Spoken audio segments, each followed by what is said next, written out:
उस मंत्र में तो ऋषि सलाह दी जीवन मुक्त होने, यानी जीवन रहते हुए मुक्त दशा को प्राप्त करने, यानी सारे दुखों से, सारे बंधनों से सदा के लिए छूट जाने के लिए ऋषि का शरीर रहते हुए मरने के बाद में असल शांति इसलिए समर्थन करते हैं। भगवान श्री कृष्ण ने ये समर्थन किया पिंड पातेन या मुक्ति सामुक्ति रूपमन्यते देह बनक्त माया के जलानम संगठन था। मरने के बाद जो मुक्ति मानते हैं वो असल मुक्ति नहीं है, असली मुक्ति हुआ है जो शरीर मरते हुए जीवत दशा को छोड़ करके शिवत दशा को प्राप्त कर शरीर रहते हुए वह असली मुक्ति। तो सिद्धि करते हैं, तो ऋषि कहते हैं, वेद के ऋषि कहते हैं कि जीवन काल में ही मुक्त दशा को प्राप्त कर लो। तो यही महामृत्युंजय जाप में लिखा है, और वह जाप दिया गया है अजुर्वेद से। तो मंत्र क्या है, तो पहले मंत्र सुन लीजिए, तब उसकी व्याख्या थोड़ा सा। मंत्र है त्र्यंबकं यजामहे सुगन्धिपुष्टिवर्धनम् उर्वारुकमिव बन्धनं मृत्योर्मुक्षीयमामृतात्। एक पाठी है, आए दूसरा पाठी है ओम त्र्यंबकं यजामहे सुगन्धिं प्रतिवेदनम् उर्वारुकमिव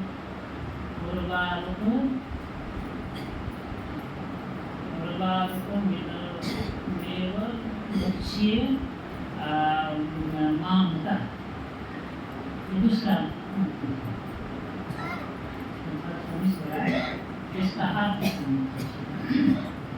पहले मंत्र जो कहा गया उसमें ऋषि कहते हैं कि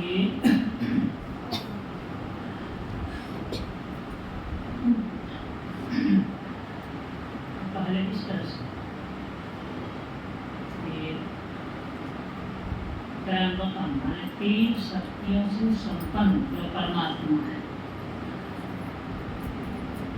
सुगंधित वह उत्तम मार्ग से प्रेरित करने वाले हैं, पुष्टिवर्धन प्रजा का विस्तार करने वाले, उसका हम ये जानते, उसका हम भजन करते हैं, उसका सत्संग करते हैं, उसका हम आदर करते हैं। पहली पंक्ति का ऐसा क्यों करते हैं? दूसरी पंक्ति इसीलिए कि जिस तरह से यानी पका हुआ खरबूजा लता बंधन से मुक्त होकर के लता बंधन से मुक्त हो जाता है, तो उसी तरह से हम लोग भी जो उस परमात्मा का भजन करते हैं उससे हम मृत्यु के बंधन से मुक्त होकर के उस अमृत स्वरूप मोक्ष से अलग न रहे, अर्थात अमृत स्वरूप मोक्ष से युक्त एक दूसरे पंक्ति का अर्थ है।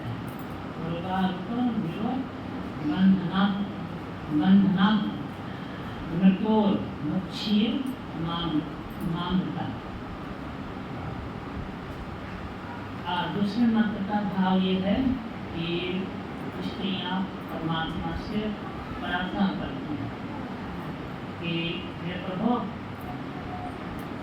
आप उत्तम पति प्राप्त कराने वाले, उत्तम मार्ग में प्रेरित करने वाले, प्रजा का पोषण करने वाले, वृद्धि करने वाले, आपका हम भजन करते हैं। आप पितृ बंधन से छुड़ा कर पति बंधन से मुक्त करा दें जो कभी नहीं छूटे। ये दूसरे मंत्र थोड़ा सा अंतर अर्थ में लगता है, लेकिन भाव दोनों का ये ठीक है।